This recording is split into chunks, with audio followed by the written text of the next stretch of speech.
So yo, what's up mga boss? Yan, isang magandang hapon o isang mapagpalang araw sa ating lahat mga bossing, no? Ngayong hapon na to mga boss ay babalikan ko po yung dinali namin kahapon ni The Mystery mga bossing, no, na isang lalaking nananggal na mayroong itong daladalang ulo ng batang babae. So sa hapon na to mga boss ay babalikan ko po itong area na to upang sunugin ko po yung bahagi ng ulo mga boss, at lalo na yung katawan ng lalaking nananggal mga boss. At ngayong hapon to mga kabusing, no, ay mag-isa lang po tayo mga boss dahil yung asawa po natin ay meron pong dinadamdam, si Bali red days po niya ngayon mga busing, no. Dinatnan po siya mga boss, at yun, daming mga sakit na iniinda, sakit ang puso mga boss, at dito sa balakang niya, no. Mahirapan siya maglakad mga boss at tatakbo, kaya di na lang siya sumama sa atin, no. Sa hapon na to ay mag-isa naman tayo mga boss, pero kailangan ko tong balikan ang area na to mga boss dahil tapusin natin yung katawan na yun. Excuse me mga kabusing, kailangan kong magmadali mga boss dahil malapit na magdilim.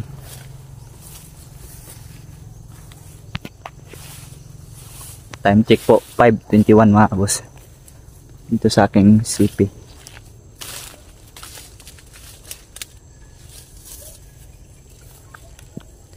Kailangan natin magmasid muna mga kabusing sa paligid mga boss. Patahimik-tahimik lang tong area na to, pero sa likod nito napakadelikado pala.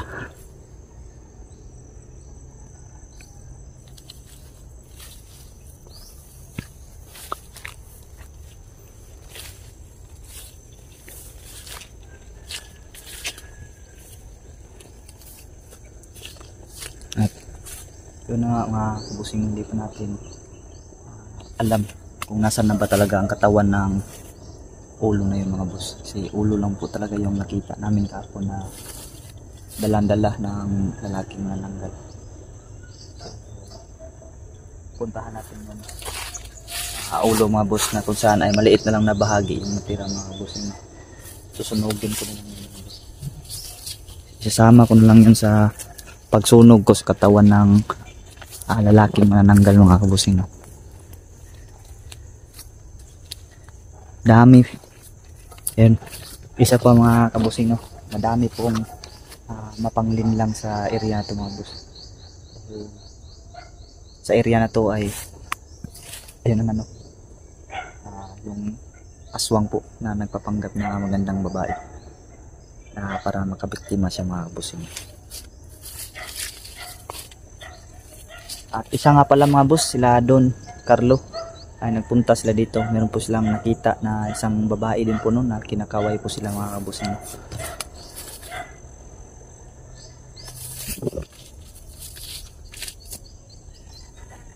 Kaya marami po. Kaya marami ang nabibiktima nila dito, mapabata man at saka yung teenager ay nabibiktima, no, dahil magaling mga akit yung mga aswang ngayon para makakain lang sila ng tao mga boss.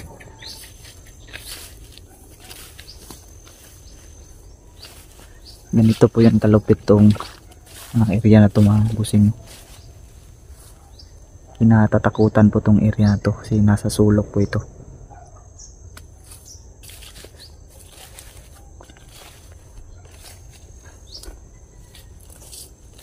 Pero sa mga walang kaalam-alam mga boss, sa Quintos area na to ay pumapasok dito, hirapan na makalabas mga kabusing, no.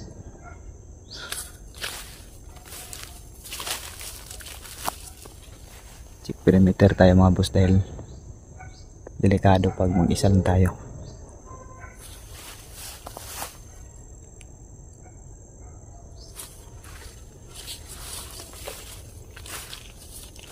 Basta mag-isa lang tayo mga bossing.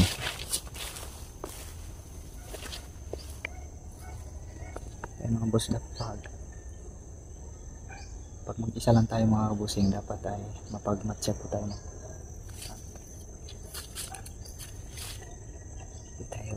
Hindi tayo magpagdalos-dalos mga kabusing para di tayo makahamak mga kabusing. Delikado sa pamilya na to. Meron naman po akong pangontra dito mga boss, itong matalik kong kutsilyo at siyempre itong langis nagmula sa kanila, no, na binasbasan ni Lolong Hilo.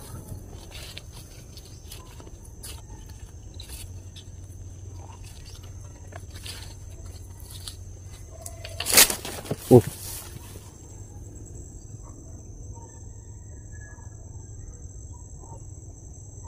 kaki naman, naman.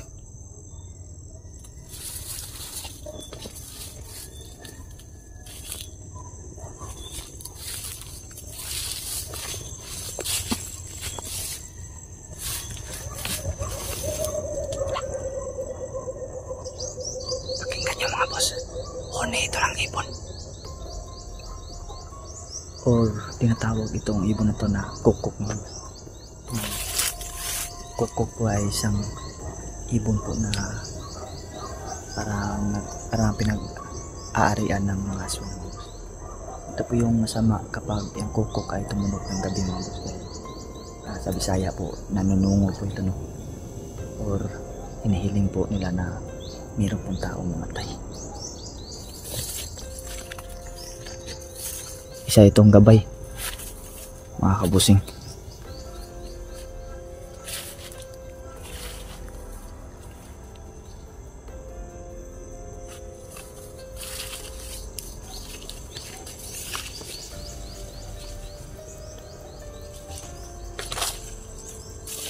Parang dyan banda mga busing na ang ulo. Sana andyan pa yung katawan mga boss.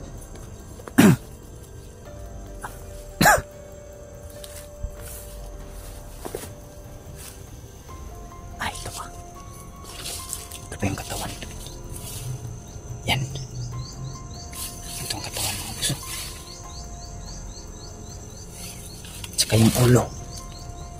Hindi ko nang masyadong i-close up yung ulo mga kabusing, no. Yan o, buhok mga boss. Yan o. Ayan mga boss, buhok ng batang babae yan.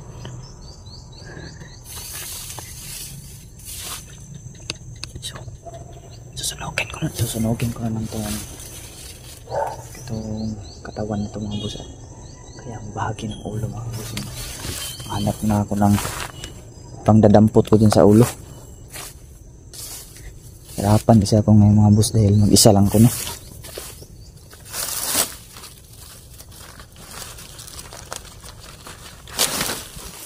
Stand ko muna tong camera siguro mga kabus, no? Dito siguro mga boss. Stand ko muna lang to dito.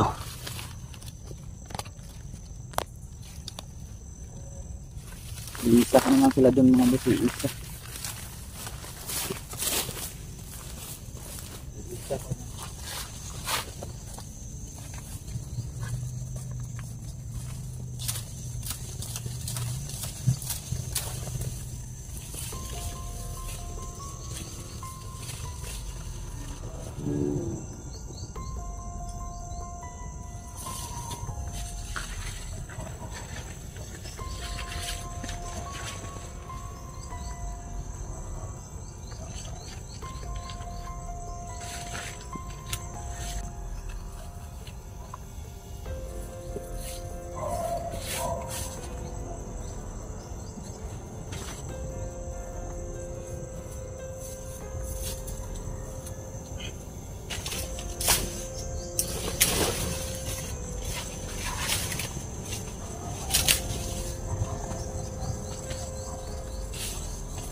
sila mga busing.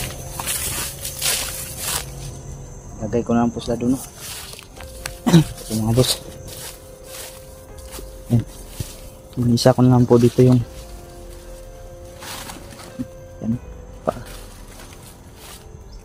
Inisa ko na lang po mga boss para isang sunugan na lang po.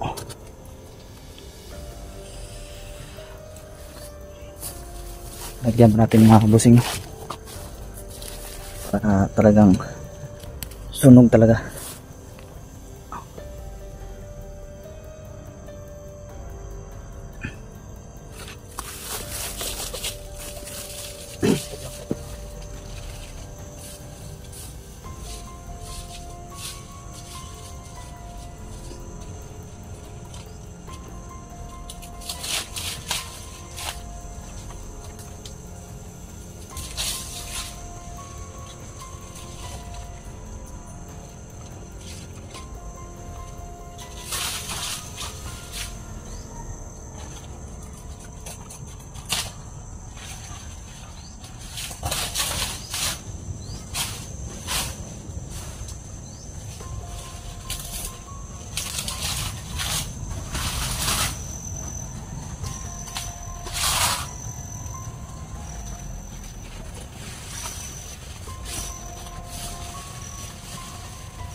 Tama na siya ito mga busing, no?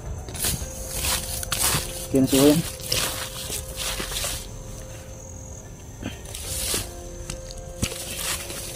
Kaya na siya ito mga boss. Yun, no? Medyo mabaga naman. So susunugin ko na ito mga kabusing, no? Safety ko muna ito.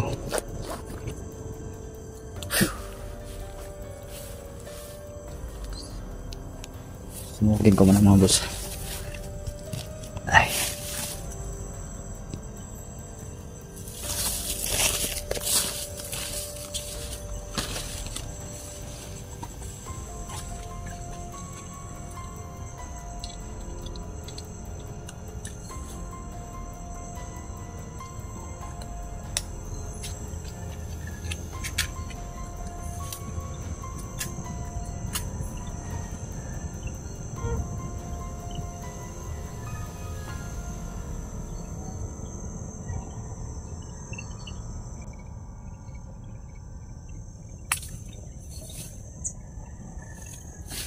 Yan.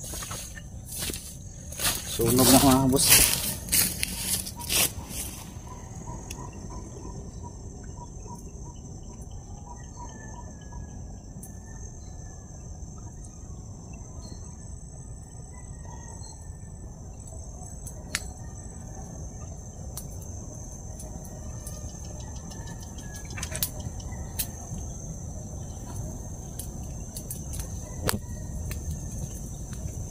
Yan. Uy na mga kabusing. Yan. Yan. Putok ang katawan. Yan.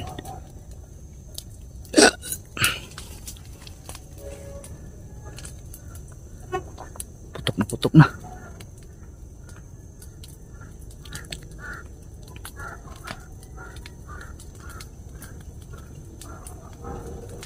Yan.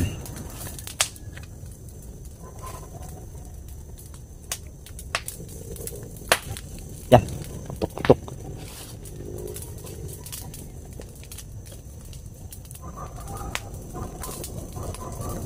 Yan dapat yan sa inyo. Nilalang kayo. Yan. Pumutok yung ugat siguro na nila mga boss, no, na pumuputok-putok mga boss. Ugat yan. Doon banda talaga, oh, kumapoy, oh. Tabi na lang po sa mga manonood dyan, oh. Hindi naman natin to makikilala yung ulo ng babae. Wala na mukha, no. So tabali noon na lang po yung natira. Ayop yung nanggal na yan talaga.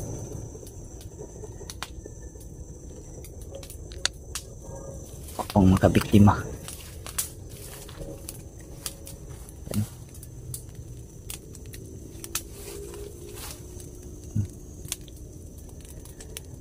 Yan mga buso. Bigla ng laho. Yan o. Katawan lang yan mga buso. Naging abo na kaagad o. Nagkumpul na yan mga buso. Yan po yung katawan niya mga buso. Bigla, bilis rin lang maging abo talaga. Nahulma pa po yung katawan niya mga buso. Paa, kamay, ayun doon sa dibdib niya, banda mga bus, at sa kanyang ulo, ano, parang sa puso niya banda yung may umaapoy pa mga buso, umiinit. Diyan ko nilagay yung ulo ng bata na yun. Sino man yung bata na yun, no?